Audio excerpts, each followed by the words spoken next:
Bismillahirrahmanirrahim. Assalamualaikum warahmatullahi wabarakatuh.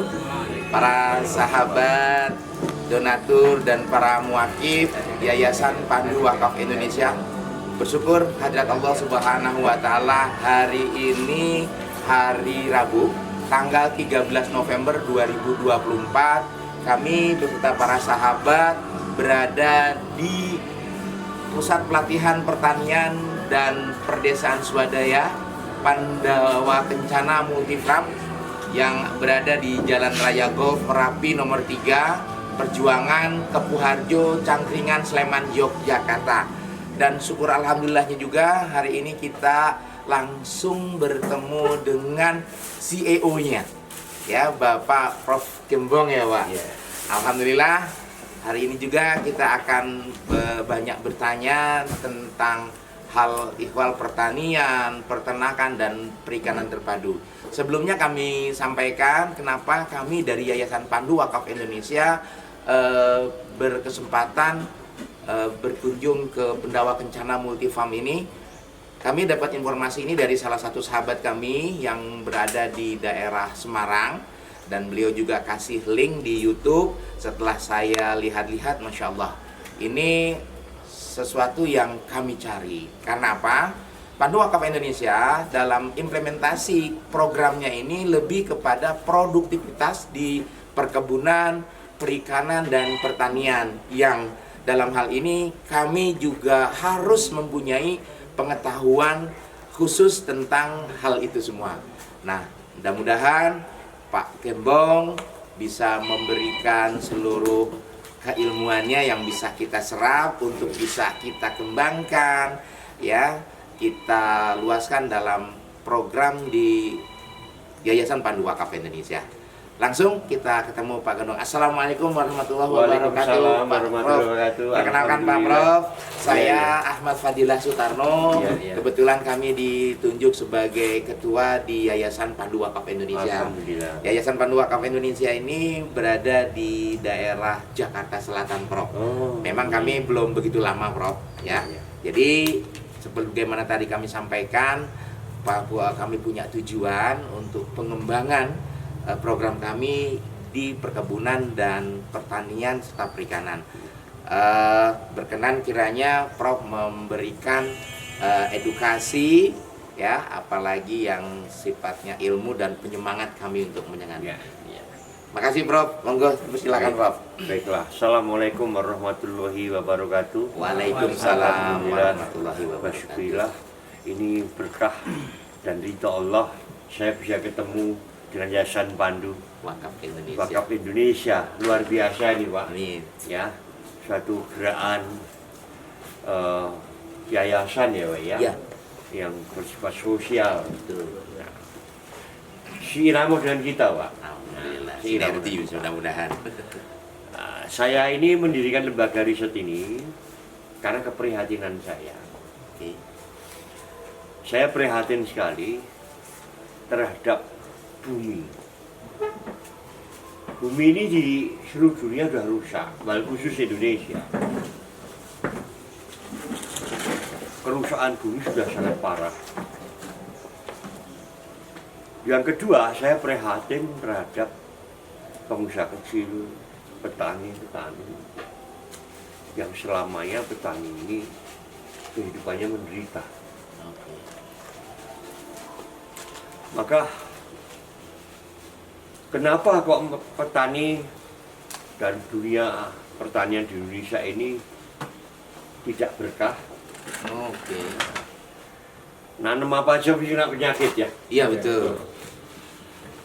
Karena kita telah berkhianat. Kita telah berkhianat pada bumi. Kalau berkhianat sama bumi, berkhianat pada Allah, kan? Iya, sebagai penciptanya. Sebagai penciptanya. Waktu kita belum lahir, roh kita sudah berjanji sama Allah untuk dilahirkan ke bumi melalui bapak ibu kita. Sanggup menjadi khalifah? Sanggup. Kita jadi khalifah, memimpin sesuatu makhluk ciptaan Allah semua, baik makhluk yang kelihatan dan yang tidak kelihatan. Yang tidak kelihatan bukan setan demit, Pak, tetapi makhluk-makhluk mikroorganisme. Ya. Di mana yang harusnya kita melihara bumi, ternyata kita merusak. Merusak apa? Atmosfer dan alamnya. Manusia dari firman Allah Al-Mulk 1-3, Allah berfirman, kuciptakan 7 lapisan langit, adakah yang tidak seimbang? 3 kali firman-Nya. Kemudian disusul firman Allah di surat Al-Imran, nikmat mana yang kamu dustai? Berpuluh-puluh kali. Karena Allah Maha tahu bahwa manusia itu sering mendustai nikmat yang diberikan. Nah, kenapa bumi rusak? Karena agrochemical. Kimia ya penyebabnya ya. Karena banyak sekali orang yang tidak mengerti penyebab polusi yang sebenarnya.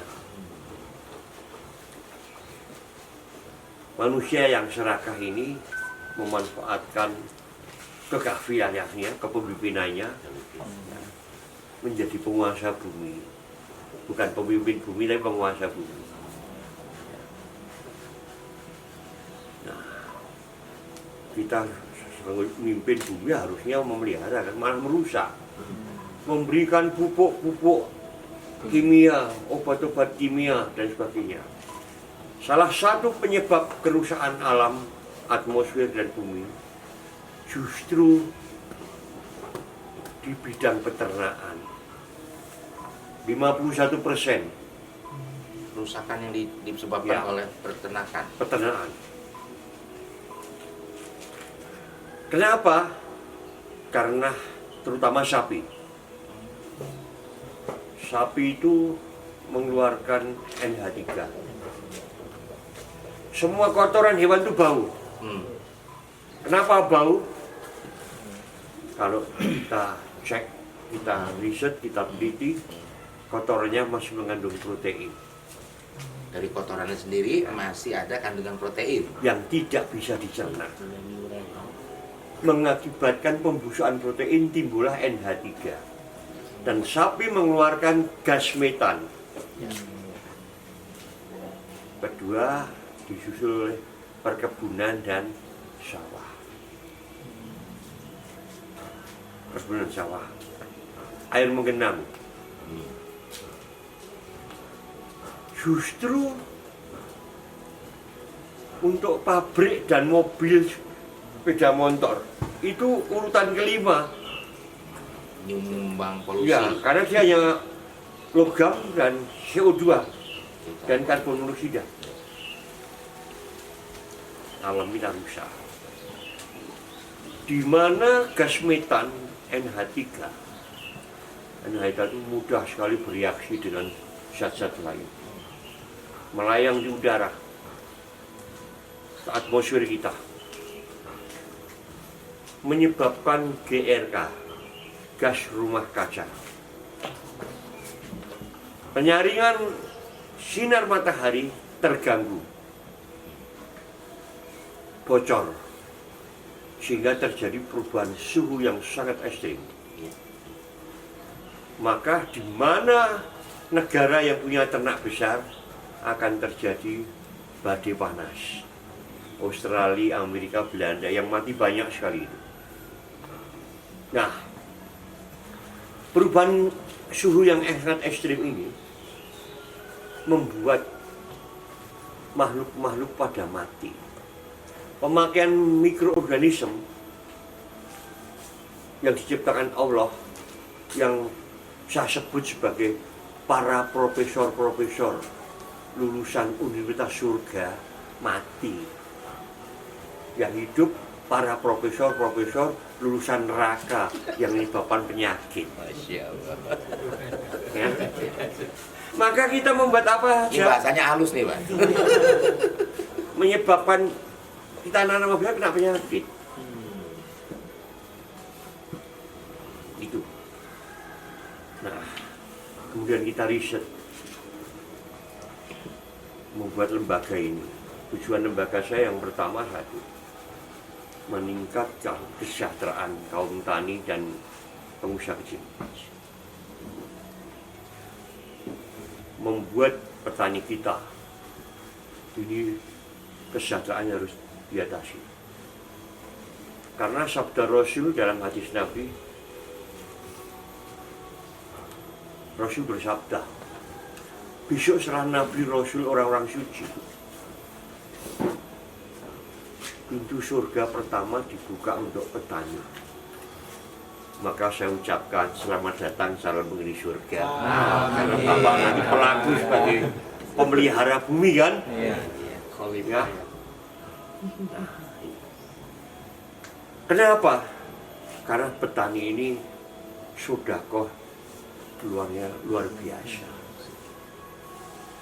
Sedekahnya luar biasa. Bagaimana sedekahnya? Nanam padi, nanam tanaman pangan, panen dibeli murah, ya, rugi sebetulnya. Tapi besok dia tetap nanam. Nanam pada siapa? Nanam untuk rakyat, untuk kita. Saya setiap makan tidak pernah ada sebutir nasi pun yang saya tinggal. Setelah saya baca doa makan, saya mendoakan, ya Allah, rahmat berkatilah mereka yang membuat sebutir nasi ini. Limpahkanlah kebahagiaan.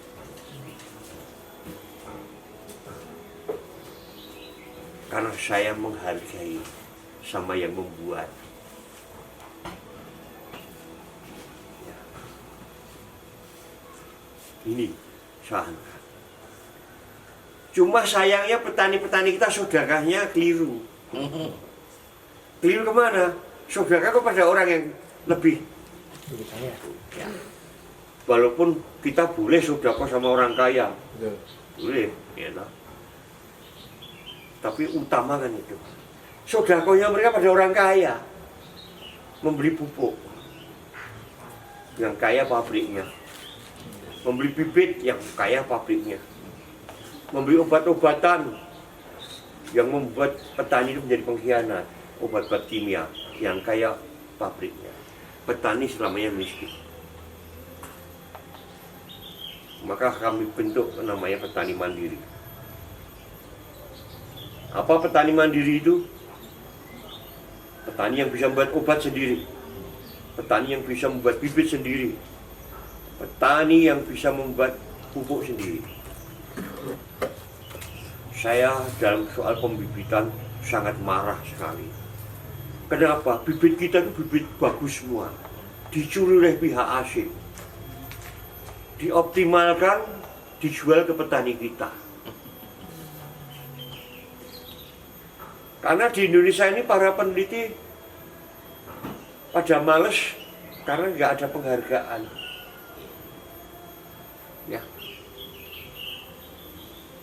Penghargaan nggak ada, lomba aja. Ini. Bagaimana membentuk petani mandiri? Kita bentuk petani kita menjadi profesional. Profesional hukumnya 5I. I pertama, informasi, memberikan informasi yang benar, tepat, dan ramah lingkungan pada petani, dan mengajari petani untuk suka mencari informasi. Yang kedua, ide, membuat rencana kerja yang matang, mengajari mereka. Di Indonesia itu sukanya ya dua, informasi sama ide tadi. Buat rencana kerja, rapatnya ratusan kali, nggak jalan-jalan. Itu sudah kebiasaan kita. Ya, namanya program rapat itu ya. Program rapat karena terlalu demokrasi. Jadi setiap orang suaranya diambil, nggak jadi-jadi. Ya. Yang ketiga, inisiatif, kerjakan sesuai rencana kerja. Yang keempat, inovasi. Mengajari petani untuk selalu membuat inovasi, mengajari petani untuk suka menerima inovasi yang benar dan tepat. Yang kelima, paling utama, paling penting, tak taruh paling belakang. Insya Allah. Kirain implementasi. Karena insya Allah kalau orang Indonesia itu sering di depan. Kita rapat nanti ya, insya Allah. Padahal punya rencana tidak ada mau datang. Agama tanpa ilmu pengetahuan seperti layang-layang melayang tanpa benang. Bisa jatuh di jurang, bisa jatuh di laut. Ilmu pengetahuan tanpa agama seperti mobil berjalan tanpa sopir, pasti nabrak. Nah, setelah kita kasih tadi hukum 5I, bagaimana membuat mereka profesional tadi? Ada ilmu namanya karakter building. Mengubah karakter petani. Karakter petani yang usaha tadi masih buruk. Masih tidak mencintai alam. Masih pakai bahan-bahan kimia. Kurang pupuk, anorganik, demo. Demo untuk menjadi pengkhianat, mematikan mikroorganisme yang ciptaan Allah, yang harusnya kita pelihara. Baru kita kasih yang kedua, education building. Kita kasih ilmu dong. Ilmu yang ramah lingkungan, tepat dan beraplikasi. Setelah mereka dapat ilmu, kita bentuk desa menjadi ekonomi building, membangun ekonomi desa. Karena desa adalah sentra ekonomi satu negara. Kalau desanya makmur, negaranya akan makmur. Kalau desa miskin, negaranya akan miskin. Jadi sentra ekonomi suatu negara adalah desa, karena dia produsen.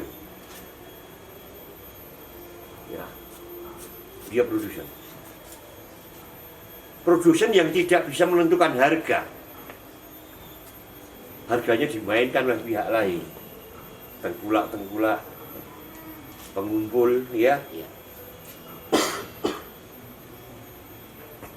Nah, baru teknologi building. Kita bangun teknologi. Ini program yang kita canangkan. Maka kami mengajarkan ilmu yang saya sebut ilmu pertobatan. Betul, sepakat. Ilmu pertobatan. Jangan berkhianat lagi maksudnya. Ya. Artinya kalau ilmu pertobatan ini kita melestarikan alam. Insya Allah dengan cara ini nanti semua rakyat Indonesia, petani, usaha kecil itu bisa berkembang baik. Dan ilmu ini sudah kita ajarkan ribuan petani, ribuan intelektual, mau dokter mau profesor, banyak yang belajar tentang ilmu baru ini. Karena kita punya program, 3 program ini. Pertama, penyuburan lahan dengan strategi rendah emisi. Yang kedua, oksigen lokal, non-GMO. Yang ketiga, teknologi yang aplikasi dan ramah lingkungan. Ilmu yang saya dapat bukan dari akademik. Ilmu yang saya dapat dari Al-Quran. Karena waktu saya kuliah dulu, disertasi saya ditolak. Alhamdulillah saya punya istri itu putranya ulama. Saya stres. Istri saya marah. Kamu orang Islam kok stres? Kamu nggak malu jadi mantunya ulama? Baca Quran. Saya baca Quran. Ada firman Allah yang sangat sangat saya rasakan tentang air, Pak. Dalam Al-Baqarah, surah Al-Baqarah, surah Anbiya, An-Nahl. Apa firman Allah? Al-Baqarah 164. Aku turunkan air dari langit, membasahi bumi yang mati. Membasahi bumi yang mati. Setelah itu akan muncul berbagai kehidupan. Ada surah tentang air itu ada 62. Yang berhubungan dengan air ada 200 ayat. Dari saya simpulkan 62 ayat. Air sebagai sumber kehidupan. Air sebagai konservasi tanah. Air sebagai lambang kesucian, mandi berwudu. Air sebagai lambang surga. Kutempatkan kalian besok di surgaku yang di dalamnya mengalir air yang. Saya meniru keimanannya air. Air pun beriman sama Allah. Air pun bertakwa sama Allah. Satu-satunya ciptaan Allah yang mempunyai iman dan takwa yang besar itu air. Air dalam keadaan menderita dengan suhu yang super dingin menjadi es. Namanya tetap H2O. Air dipanaskan sampai jadi uap. Namanya tetap H2O. Air kalau di sungai nabrak batu, dia tidak akan kekeh memecahkan batu, tapi belok. Beda dengan manusia. Kalau dia dikasih penderitaan, mungkin bisa jadi kafir. Iya. Kalau dikasih kebahagiaan, mungkin bisa dikufur. Ya. Inilah program-program yang saya canangkan untuk kelestarian dan rasa syukur kita pada bumi. Kalau kita punya rasa syukur sama bumi, berarti bersyukur pada Allah, karena itu ciptaannya. Syukur pada Allah kita berdoa. Syukur pada bumi kita melakukan. Doa tanpa usaha nggak akan berubah. Allah tidak akan pernah mengubah satu kaum kalau kaum itu sendiri tidak akan berubah. Ini, mudah-mudahan nanti apa yang saya sampaikan dalam kita memelihara pelestarian bumi untuk usaha, insya Allah karena itu tujuan yang baik dari bapak-bapak, hasilnya akan baik. Manjada wajadah, manjada wajadah, manjada wajadah. Terima kasih. Wassalamualaikum warahmatullahi wabarakatuh. Waalaikumsalam. Terima kasih Prof. Masya Allah, kami mendengarkan dan menyimak apa yang disampaikan dengan Prof. Mudah-mudahan tujuan dari Pendawa Kencana Multifarm ini selaras ya dengan tujuan dari yayasan kami Pandu Wakaf Indonesia. Sekali lagi memang kita juga punya tujuan yang sama, bisa mensejahterakan masyarakat yang kurang mampu. Tentunya mensejahterakan ini bisa dari berbagai bidang. Dalam hal ini dari bidang perkebunan, pertanian, peternakan dan perikanan yang terpadu. Sebelum kami sempurnakan, mungkin dari sahabat-sahabat kami ada yang mau bertanya tentang opening kita ini, silakan. Kayaknya udah nggak sabar pengen dapet dulu. Alhamdulillah. Oke bro, terima kasih banyak dari sahabat-sahabat sudah tidak tahan lagi nih, katanya ingin segera mendengarkan penjelasan Prof yang lebih detail lagi ya. Perkebunan, pertanian dan peternakan yang akan disampaikan. Sekali lagi terima kasih Profesor. Semoga. Mudah-mudahan Allah selalu berikan Amin, kesehatan amin, dan amin, kita ya juga Rabbal semua. Alamin.